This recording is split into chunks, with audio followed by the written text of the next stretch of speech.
Every insult is a test not of your pride, but of your control. Most people fail because they defend themselves, argue, or explode in anger. Today, I'll show you how to turn every insult into an advantage and make the person who tried to humiliate you regret it.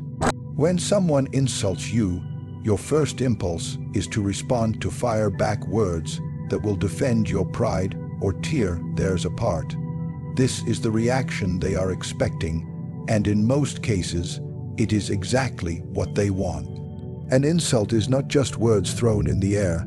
It is a calculated strike, whether conscious or subconscious, aimed to provoke a reaction. The moment you respond emotionally, you are no longer in control of the exchange. You have surrendered your authority to the one who set the trap. They may appear as though they are simply speaking their mind, but in truth, they have baited you into a game in which they dictate the rules. Power lies not in winning a verbal exchange, but in dictating the terms of interaction. If someone can make you raise your voice, lose your composure, or stumble for words, they have exposed your weakness for all to see. Your emotions in such moments become a weapon, but it is in their hands, not yours. The one who remains calm appears confident, and confidence is the currency of influence. You may have the better argument, you may even have the sharper tongue, but if your face betrays agitation, you will be perceived as weaker. Resisting an emotional response is more than restraint. It is a deliberate act of control. It sends a clear message without words. You are not significant enough to affect me.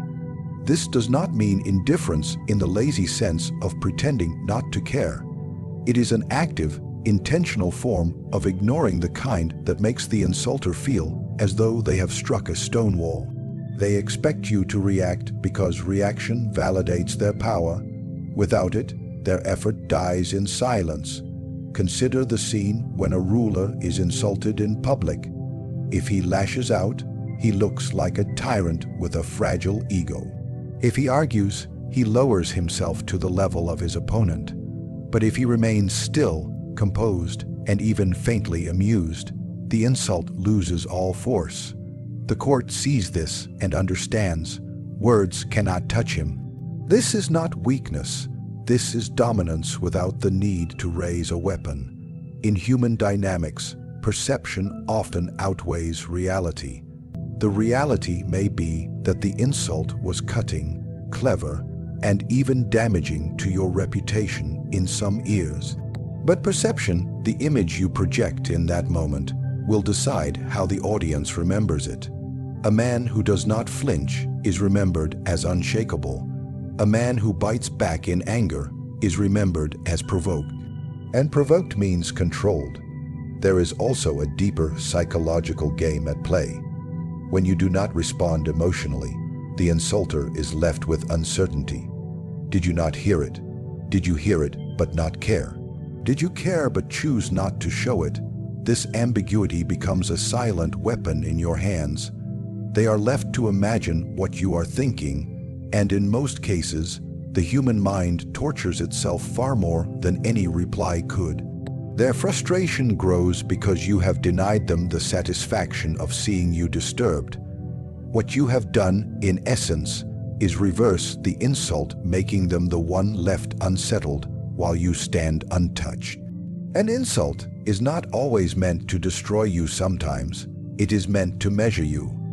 The one who throws it is watching closely to see how you will react. If you can twist it, redirect it, or turn it back upon them, you not only escape the trap, but you reverse it entirely. This is not about exchanging blows in a childish duel of words. It is about taking their weapon and making it strike its owner.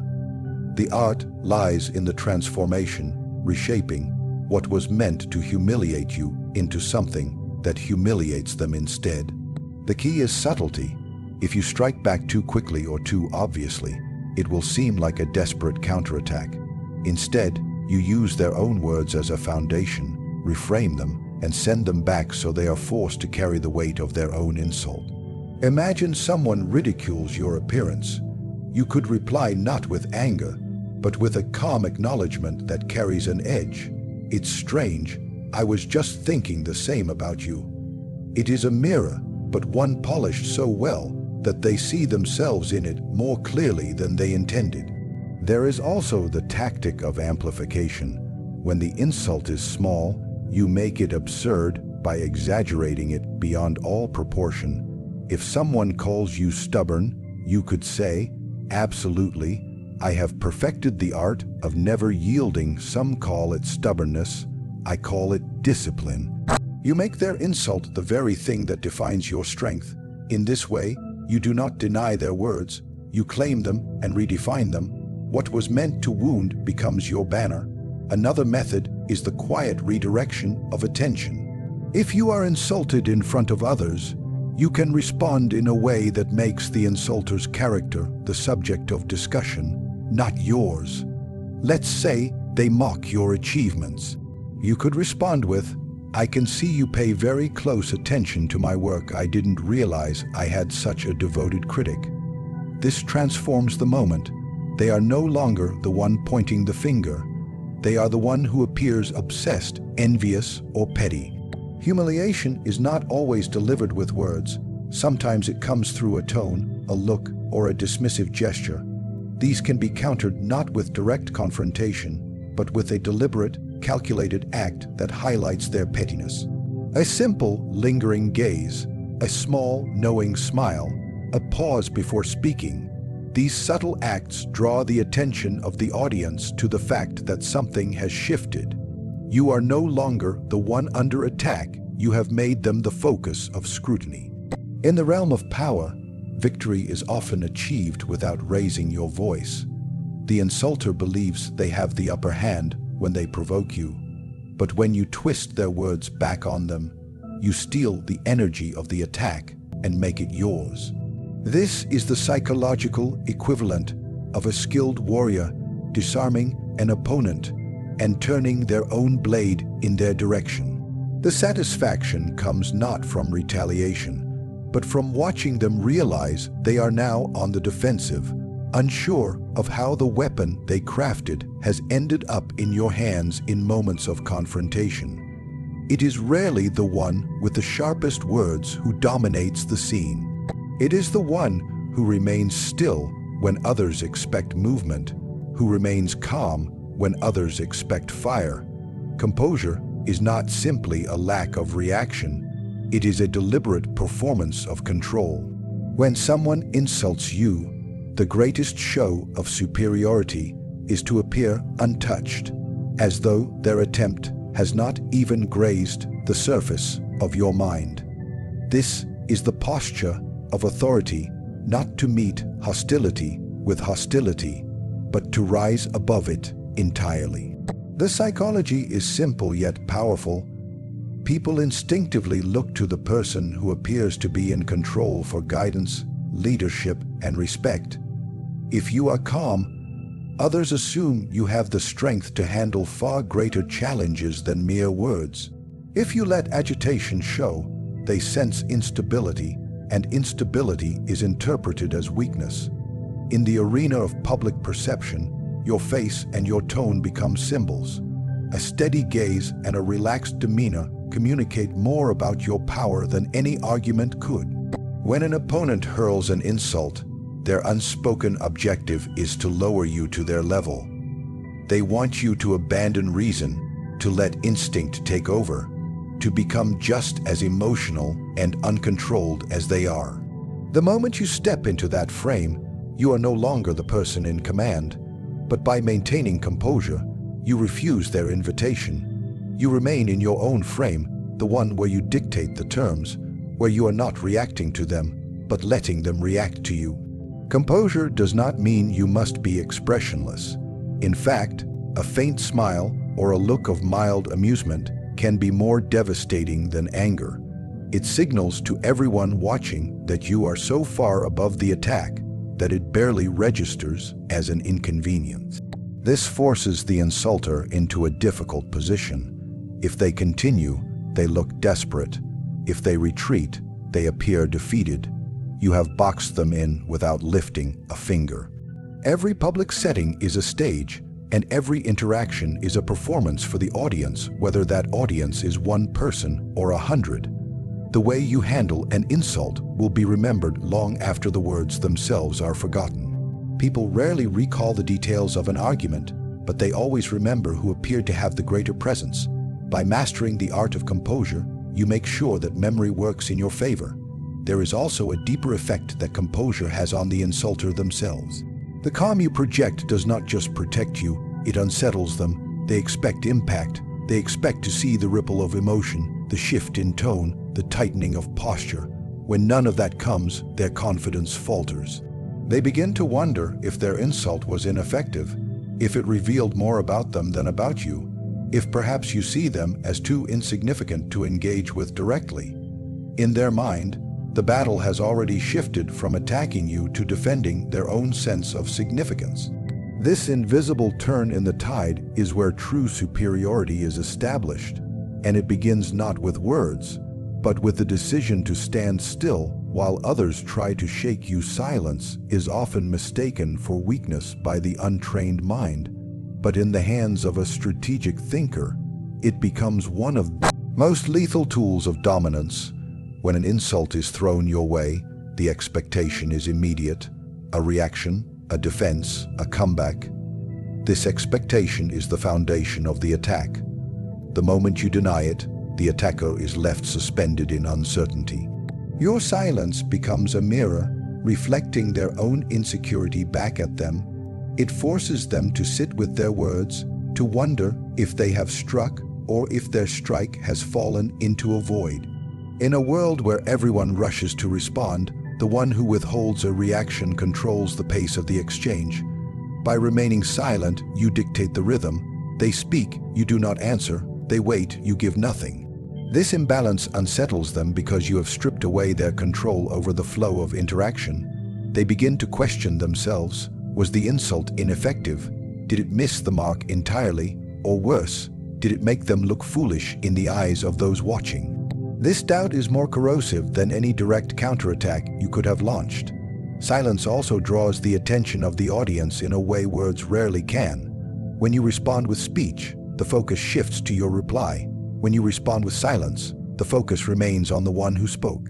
Every second that passes without your reaction becomes an unspoken statement. Their words are not worth your breath. This creates a spectacle in which they are left to either repeat themselves, which makes them appear insecure, or to back down, which makes them appear defeated.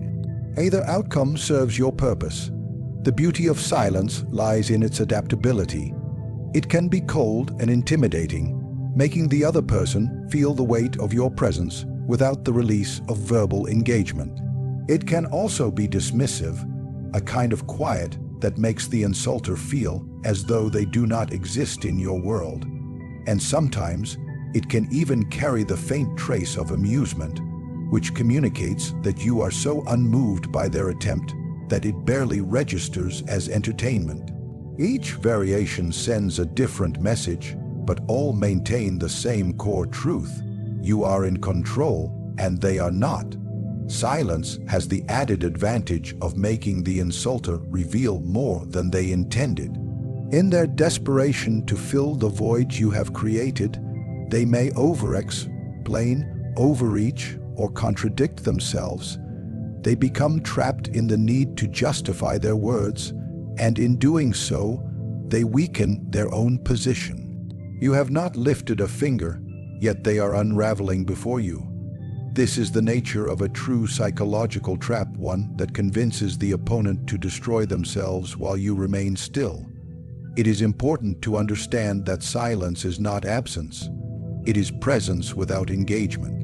It is the deliberate decision to occupy space without granting the other person the satisfaction of a verbal clash. By mastering the art of silence, you create a weapon that cannot be parried because there is nothing for them to strike. They are fighting shadows while you stand in plain sight, unmoved, watching as their confidence begins to fracture under the weight of their own words and the emptiness that follows them. There are moments when silence alone is not enough. and where a response is necessary to seize the momentum. From the one who has tried to humiliate you, in such moments, the key is not to meet them with raw emotion or uncontrolled anger, but with a weapon sharper than either wit or cold precision. Wit is the ability to answer in a way that is quick, clever, and disarming. Cold precision is the art of responding with words so calculated and measured that they cut far deeper than any impulsive retort. Both share the same purpose: to turn the attack into a showcase of your superiority. Wit operates like a blade hidden in plain sight. It is not aggressive in appearance, but it slices through the insult with elegance. The most effective wit makes the audience smile or laugh, even as it places the insulter in a position they cannot easily recover from. The beauty of wit is that it keeps you above the fray. You are not dragged down into a shouting match, but instead demonstrate control through your ability to play with the moment. It shows you are not threatened, you are entertained. And that entertainment becomes their embarrassment. Cold precision, on the other hand, is not playful. It is the art of choosing words that are so exact, so controlled, and so devoid of emotional heat that they strike with a chilling effect. Where wit makes the opponent look foolish, cold precision makes them feel small. This method works particularly well when dealing with those who seek to undermine you in formal or public settings. A slow, deliberate choice of words, delivered in a calm tone, can make the weight of your presence overwhelming. There is no rush, no flinch, only a carefully aimed verbal strike that lands exactly where you intended. Both strategies share an important feature. They must be delivered without visible effort. If wit seems forced, it becomes defensive. If cold precision feels rehearsed, it loses its sting.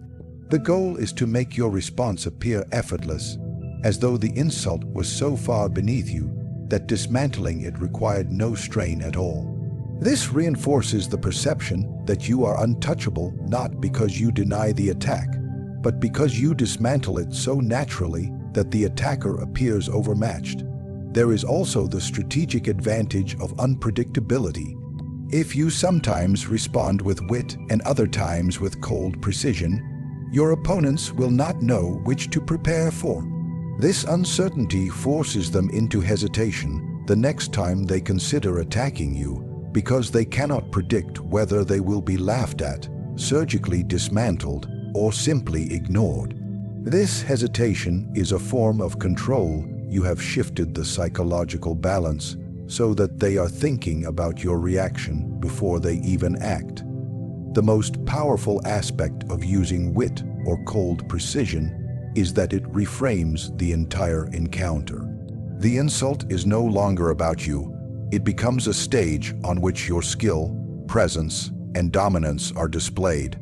What they intended as a blow to your image becomes the very thing that strengthens it. In the minds of those watching, you are not the target, you are the one who turned the tables and dictated the outcome of the exchange. The insulter, expecting to see you stumble, is instead left standing in the shadow of your composure, trying to recover while you have already moved on to the next moment without a trace of concern in the realm of power. Insults are inevitable. They are the currency of the insecure, the desperate jabs of those who seek to rattle you and force you into their frame. But when you master the art of control, when you refuse to react emotionally, when you can twist an insult into a weapon, when you maintain unshakable composure, wield silence like a trap, and answer with wit or cold precision, you stop playing their game and make them play yours. The goal is never to simply survive an insult. It is to emerge from it with greater presence than before, to make the moment serve you rather than diminish you. The one who controls their response controls the narrative, and the one who controls the narrative holds the true power.